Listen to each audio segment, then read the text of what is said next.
चलिए, रायसीना की रेस में आज का दिन बेहद खास है। अब से थोड़ी देर बाद एनडीए के राष्ट्रपति पद के उम्मीदवार रामनाथ कोविंद अपना नॉमिनेशन दाखिल करेंगे।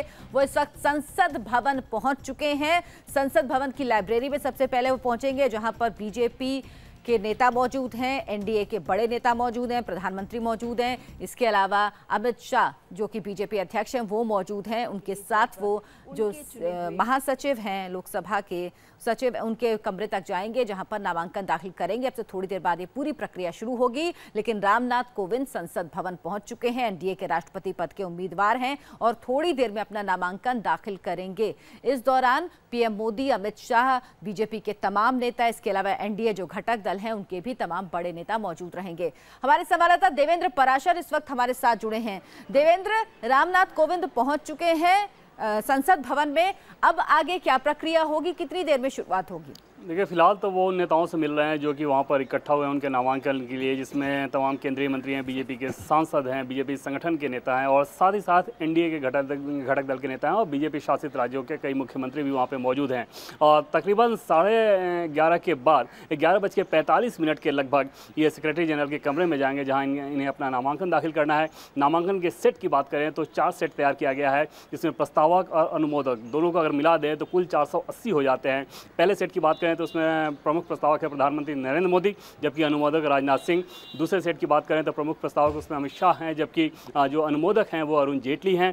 तीसरे सेट में जो प्रस्तावक हैं वो प्रकाश सिंह बादल हैं, जबकि अनुमोदक वेंकैया नायडू। और चौथे सेट के प्रस्तावक चंद्रबाबू नायडू और उसमें अनुमोदक हैं सुषमा स्वराज। और बीजेपी सूत्रों का यह कहना है कि तकनीकी नियमों के हिसाब से ये ज़रूरी नहीं कि चारों के चारों सेट आज ही दाखिल कर दिए जाएँ। ऐसा हो सकता है कि कुछ सेट बाद में भी दाखिल किया जाए। और जो समय शुभ मुहूर्त जो बीजेपी ने निकाला है नामांकन के लिए, उसमें 11:45 का समय तय किया गया है, जब रामनाथ कोविंद राष्ट्रपति पद के लिए अपना नामांकन दाखिल करेंगे। क्योंकि आंकड़े लगभग बीजेपी के पक्ष में बहुत आसानी से आ चुके हैं। लगभग 60% आंकड़े जो वोटर्स हैं उसमें लगभग 60% का बहुमत का जुगाड़ बीजेपी ने कर लिया है। ऐसे में जीत को लेकर वो बहुत ज़्यादा आशान्वित है, भले ही विपक्ष ने मीरा कुमार को उनके अगेंस्ट में खड़ा किया है। बिल्कुल, तो इलेक्टोरल कॉलेज के 60% से ज्यादा वोट इस वक्त एनडीए बीजेपी के साथ हैं, इसीलिए वो उम्मीद कर रही कि रामनाथ कोविंद चुने जाएंगे। हमारे साथ कांग्रेस से मीम अफजल जुड़े हैं, बहुत बहुत आपका धन्यवाद हमारे साथ जुड़ने के लिए मीम अफजल जी। इसके अलावा वरिष्ठ पत्रकार अशोक वानखेड़े भी हमारे साथ हैं। हम अपने मेहमानों से बात करेंगे, लेकिन उससे पहले आपको बताते हैं रामनाथ कोविंद के नॉमिनेशन के मौके पर पीएम नरेंद्र मोदी, बीजेपी अध्यक्ष अमित शाह के साथ साथ एनडीए के तमाम बड़े नेता मौजूद होंगे। वहीं उत्तर प्रदेश के मुख्यमंत्री योगी आदित्यनाथ के साथ साथ 20 अन्य राज्यों के मुख्यमंत्री भी कोविंद के नामांकन के वक्त लोकसभा सचिवालय में रहेंगे। रामनाथ कोविंद 4 सेट में नॉमिनेशन दाखिल करने वाले हैं, जिसमें पहले सेट के प्रस्तावक के तौर पर खुद प्रधानमंत्री नरेंद्र मोदी होंगे। वहीं यूपीए ने कल मीरा कुमार को राष्ट्रपति प्रत्याशी के तौर पर पेश किया है। हालांकि नीतीश कुमार ने एनडीए उम्मीदवार कोविंद को समर्थन देने का ऐलान किया। ऐसे में लालू यादव अब नीतीश कुमार को मनाने की कोशिश में जुट गए हैं।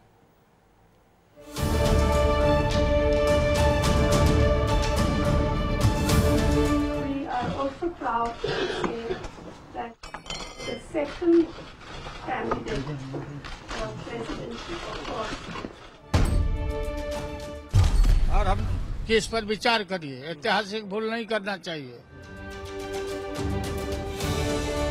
राजनीति में मिनटों सेकंडों में राजनीतिक फैसले नहीं बदले जाते। यूपीए की ओर से मीरा कुमार को राष्ट्रपति पद का उम्मीदवार घोषित किए जाने के साथ ही ये तय हो गया कि रायसीना की रेस के लिए चुनाव तय है। आज राष्ट्रपति पद के लिए एनडीए के उम्मीदवार रामनाथ कोविंद अपना नामांकन भरेंगे। नामांकन की प्रक्रिया लोकसभा के सेक्रेटरी जनरल के दफ्तर में होगी। नामांकन के बहाने बीजेपी अपनी ताकत का प्रदर्शन करेगी। नॉमिनेशन के वक्त पीएम मोदी, बीजेपी अध्यक्ष अमित शाह और एनडीए के सभी बड़े नेताओं के साथ साथ तकरीबन 20 राज्यों के मुख्यमंत्री भी मौजूद रहेंगे। रामनाथ कोविंद के नॉमिनेशन के लिए 4 सेट तैयार किए गए हैं। रामनाथ कोविंद के 4 प्रस्तावक हैं। पहले सेट पर प्रपोजर प्रधानमंत्री नरेंद्र मोदी और सेकेंडर राजनाथ सिंह हैं। दूसरे सेट में प्रपोजर अमित शाह और सेकेंडर अरुण जेटली। तीसरे सेट में प्रपोजर प्रकाश सिंह बादल और सेकेंडर वेंकैया नायडू हैं, जबकि चौथे सेट में प्रपोजर चंद्रबाबू नायडू और सेकेंडर सुषमा स्वराज हैं। इधर विपक्ष ने भी राष्ट्रपति चुनाव को लेकर कमर कस ली है। सोनिया गांधी की अध्यक्षता में गुरुवार को 17 विपक्षी दलों के नेताओं की बैठक हुई, जिसमें यूपीए की तरफ से पूर्व लोकसभा अध्यक्ष मीरा कुमार के नाम पर सहमति बनी। We are also proud to say that the second candidate for presidency, of course, one was there and now let us vote. सारी शक्तियाँ जो मूल्यों में, आदर्शों में अटूट विश्वास करती हैं, वो एक हो गई है। एनडीए प्रत्याशी रामनाथ कोविंद के मुकाबले में विपक्ष ने मीरा कुमार को उतारा है। रामनाथ कोविंद 2015 से 2017 तक बिहार के राज्यपाल रहे, जबकि मीरा कुमार को देश की पहली महिला लोकसभा स्पीकर होने का गौरव प्राप्त है। रामनाथ कोविंद 12 साल तक राज्यसभा के सांसद रहे, जबकि मीरा कुमार 5 बार लोकसभा सांसद रही हैं। रामनाथ कोविंद ने 16 साल हाई कोर्ट और सुप्रीम कोर्ट में वकालत की, जबकि मीरा कुमार वकील और पूर्व राजनयिक हैं।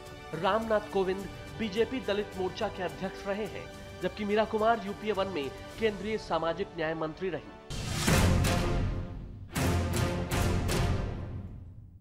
मीरा कुमार के नाम के ऐलान के बाद विपक्ष ने नीतीश कुमार पर दबाव बनाना शुरू कर दिया है। लालू यादव ने कहा कि वो नीतीश कुमार से मीरा कुमार को समर्थन देने की बात करेंगे।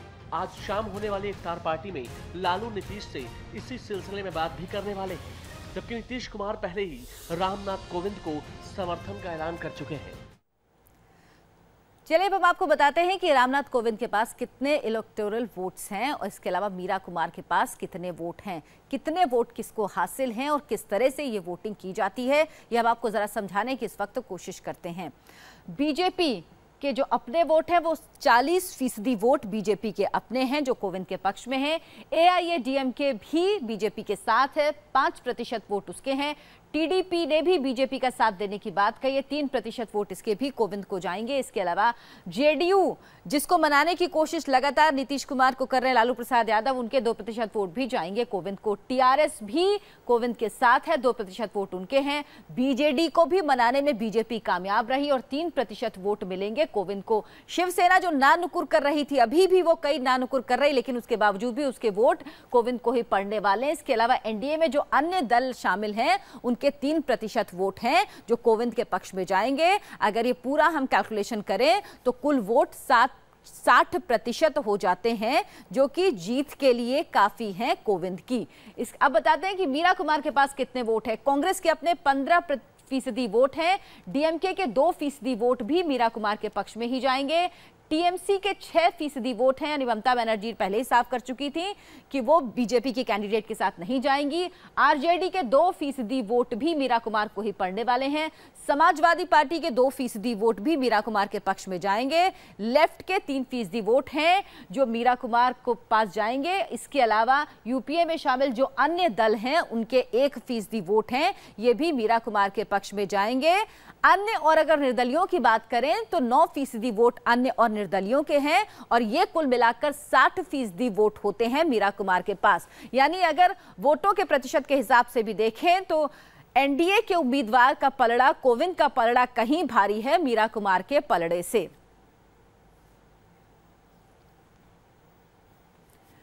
हमारे साथ हमारे मेहमान जुटे हुए हैं। मीम अफजल साहब, आप लोगों ने अपना उम्मीदवार उतारने में थोड़ी देर कर दी। अब नीतीश कुमार ने समर्थन कर दिया है कोविंद का, लेकिन लालू प्रसाद यादव मनाने में लगे हुए हैं। क्या नीतीश कुमार मान जाएंगे और कितना फर्क पड़ेगा उनके मानने से आप लोगों की एकता पर? देखिए, मैं समझता हूं कि हमने जो देर की वो देर हमने नहीं की, वो देर सरकार की तरफ से हुई। सबसे पहले सरकार ने कहा था, आपको याद होगा कि उन्हीं का प्रपोजल था और नीतीश कुमार जी भी सबसे ज़्यादा पेश थे, जिन्होंने कहा था कि कॉन्सेंसस कैंडिडेट होना चाहिए अपोजिशन और रूलिंग पार्टी का मिला करके, और हमने इस बात को मान लिया था।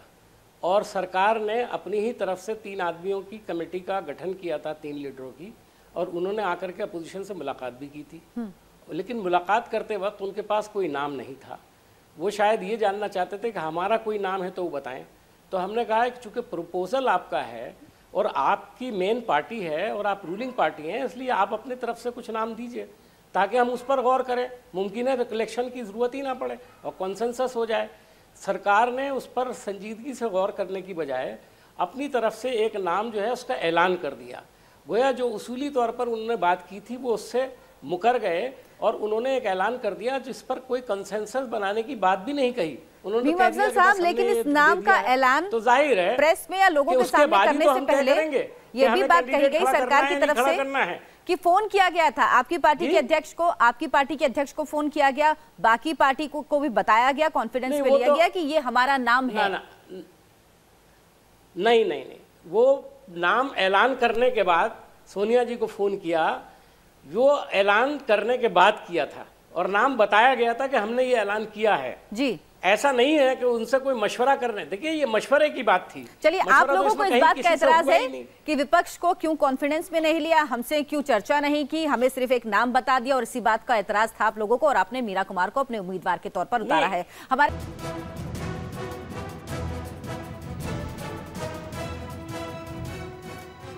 रामनाथ कोविंद संसद भवन पहुंच चुके हैं। 11:45 पर वो नामांकन अपना दाखिल करेंगे। तस्वीरें आप देख रहे हैं, संसद भवन की तस्वीरें हैं जहां पर इस वक्त वो तमाम नेताओं से मिल रहे हैं। अशोक वानखेड़े साहब, रामनाथ कोविंद का नाम राष्ट्रपति उम्मीदवार के तौर पर सामने लाना, बीजेपी के इस पॉलिटिकल मूव को आप किस तरह से देखते हैं? देखिए, ये एक बड़ा मास्टर स्ट्रोक था मोदी का और वो मास्टर स्ट्रोक इतना जबरदस्त रहा कि पूरा विपक्ष बिखर गया। आज हमारे मित्र कांग्रेस के ज़रूर ये कह रहे हैं कि हमको कॉन्फ्रेंस में नहीं लिया और हमको पूछा नहीं, नाम बाद में दे दिया। ये सब बात की बातें हैं। उत्तर प्रदेश चुनाव के बाद ये सबको पता था कि अगली लड़ाई राष्ट्रपति की है। 40% वोट एनडीए के पास थे, 30-32% वोट यूपीए के पास थे। यदि यूपीए उसी टाइम प्रयास करती तो शायद आज यूपीए इस स्थिति में होती कि बीजेपी बगैर उनको पूछे कैंडिडेट अनाउंस नहीं कर पाता। लेकिन हुआ क्या, यूपी इलेक्शन के बाद तुरंत बीजेपी इतनी एक्टिव हो गई, पूरा साउथ पार्ट लिया उन्होंने। डीएमके, एआईएडीएमके के दोनों धड़े साथ में मिला लिए, पूरा Andhra Pradesh, TDP, TSR, YSR Reddy Congress, ये सब साथ में जोड़ लिए। जब बीजेपी एनडीए ने देखा कि उनका टोटल 50% क्रॉस करता है, तब जाके कॉन्फ्रेंस में उन्होंने नाम दिया और नाम ऐसा दिया कि जिसके लिए कोई शब्द नहीं है जी। मुझे बताइए, मीम अफजल को छोड़िए सारी बातें, ये जो एनडीए के कैंडिडेट है राष्ट्रपति पद के रामनाथ कोविंद, उसमें बुराई क्या है? चलिए यदि इस पे बात करें कि उनमें बुराई क्या है जो आज यूपीए उनका साथ नहीं देता, मात्र नरेंद्र मोदी या एनडीए ने उनको अनाउंस करना, यही बुराई है उनकी। हम वापस लौटेंगे तो हम मीम अफजल साहब से यही सवाल करेंगे कि आखिर उनको, उनकी पार्टी को क्या एतराज है रामनाथ कोविंद के नाम पर। रायसीना की रेस की बात कर रहे हैं हम आज, जिसे लेकर आज का दिन बेहद खास भी है। अब से थोड़ी देर बाद एनडीए के राष्ट्रपति पद के उम्मीदवार रामनाथ कोविंद अपना नॉमिनेशन दाखिल करेंगे। रामनाथ कोविंद के नॉमिनेशन के मौके पर पीएम नरेंद्र मोदी, बीजेपी अध्यक्ष अमित शाह के साथ साथ एनडीए के तमाम बड़े नेता मौजूद रहेंगे। वहीं सीएम योगी आदित्यनाथ भी पहुंच चुके हैं। इसके साथ साथ 20 राज्यों के मुख्यमंत्री भी कोविंद के नामांकन के वक्त लोकसभा सचिवालय में मौजूद रहेंगे। रामनाथ कोविंद 4 सेट में नॉमिनेशन दाखिल करने वाले हैं, जिसमें पहले सेट के प्रस्तावक के तौर पर खुद प्रधानमंत्री नरेंद्र मोदी होंगे। कल यूपीए ने मीरा कुमार को राष्ट्रपति प्रत्याशी के तौर पर पेश किया। हालांकि नीतीश कुमार ने एनडीए उम्मीदवार कोविंद के समर्थन का ऐलान पहले ही कर दिया था। ऐसे में लालू यादव अब नीतीश कुमार को मनाने की कोशिश पे जुट गए हैं और वो पटना गए हैं। उनका कहना है कि पता नहीं किस लिए, क्या सोचकर नीतीश कुमार ने समर्थन किया है कोविंद का, लेकिन हम उनको मनाने की कोशिश कर रहे हैं।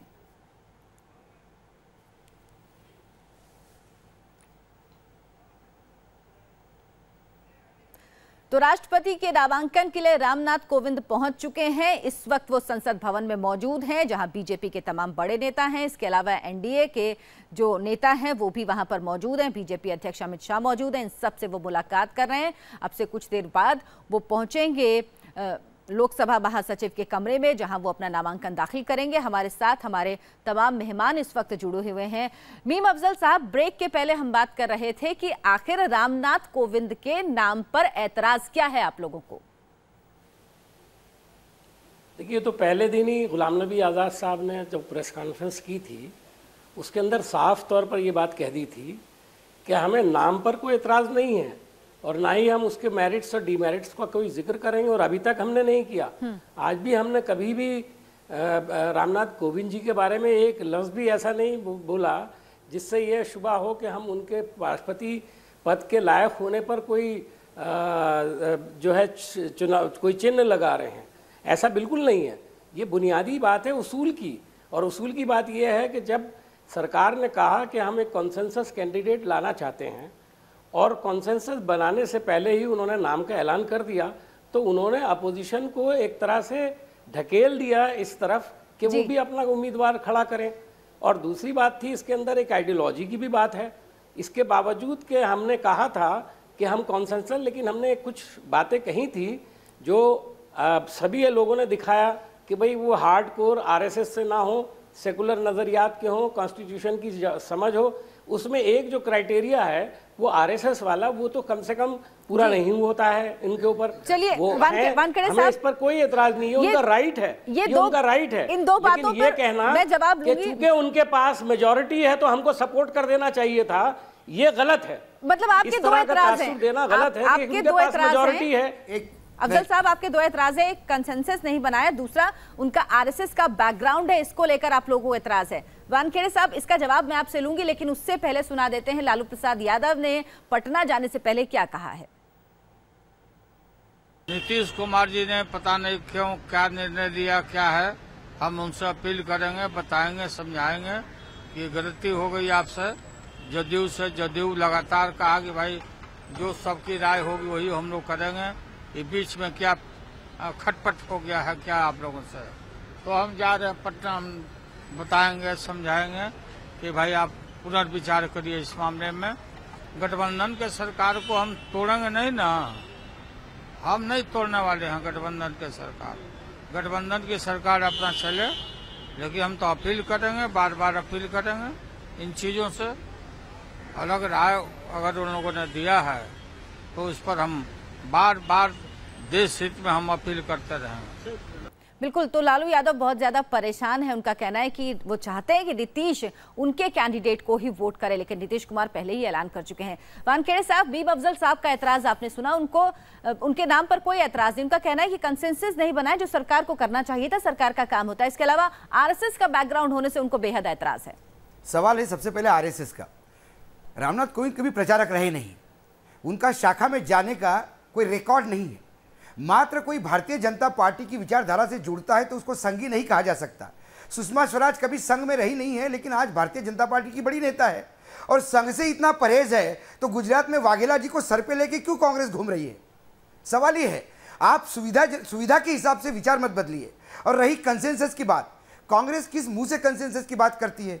अरे जिस पार्टी का इतिहास ये रहा हो कि जहां पर अपने पार्टी के दिए हुए कैंडिडेट के खिलाफ दूसरा राष्ट्रपति उम्मीदवार खड़ा करके जितवा के लाए, क्या वीवी गिरी और नीलम संजीव रेड्डी की बात भूल गए? लेकिन यदि कांग्रेस के पास कैंडिडेट थे, यदि जगन रेड्डी को ये बता सकते हैं गुलाम नबी आज़ाद कि ये 3 लोग हम इसके बारे में सोच रहे कि हम राष्ट्रपति का उम्मीदवार घोषित करें, तो वो 3 नाम आप बीजेपी को भी बता सकते थे। जब वो आए, आप उनके नाम का इंतजार करते रहे। मूल प्रश्न ये है नीम अफजल जी कि आपकी पार्टी अंधेरे में रही, पूरा विपक्ष को यह लगा कि पूरा खेल उनके हाथ में है, क्योंकि 40% बीजेपी के हाथ में है। आपके खेमे में से बीजेपी वोट उठा के ले गई, आपके खेमे में से, और आप देखते रह गए। बिल्कुल, वाईएसआर कांग्रेस भी समर्थन में आ गई और आप लोग समझ नहीं पाए। आप लोगों ने शायद देर कर दी, आप लोग इंतजार करते रहे सरकार के नाम का और आपने अपना नाम नहीं दिया, और इसीलिए शायद पलड़ा भी सरकार का भारी हो गया। केशव प्रसाद मौर्य, बीजेपी नेता का क्या कहना है, ये आपको एक बार सुना देते हैं। देश से हैं और देश के प्रथम नागरिक बनना लगभग तय हो गया है।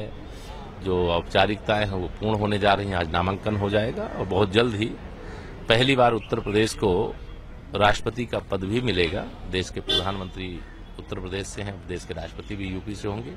तो उत्तर प्रदेश भाजपा का अध्यक्ष होने के नाते भी, उत्तर प्रदेश का वासी होने के नाते भी मैं इसे बहुत गौरव का विषय मानता हूँ। और आदरणीय श्री रामनाथ कोविंद जी राष्ट्रपति के रूप में अपनी जो सेवा है वह बहुत सफलतापूर्वक देने का काम करेंगे और देश का मस्तक दुनिया में ऊंचा करेंगे। अभी मैं इतना ही कह सकता हूं कि हमारे पास पर्याप्त वोट है और आदरणीय रामनाथ कोविंद जी का समर्थन सहयोगी दलों के अलावा अन्य दलों ने भी किया है। उन सबका धन्यवाद करता हूं। बाकी दलों से भी अपील करता हूं कि श्री रामनाथ कोविंद जी को इस देश के राष्ट्रपति पद पर बैठाने के लिए जो भारतीय जनता पार्टी और गठबंधन ने निर्णय लिया है उसका समर्थन करने के लिए। उत्तर प्रदेश के उप मुख्यमंत्री केशव प्रसाद मौर्य यूपी से ही आते हैं रामनाथ कोविंद, इसीलिए उत्तर प्रदेश से जुड़े जो नेता हैं उनमें खासतौर पर उत्साह है, क्योंकि पहले ऐसे राष्ट्रपति होंगे अगर रामनाथ कोविंद चुने जाते हैं जो उत्तर प्रदेश की धरती से आते हैं।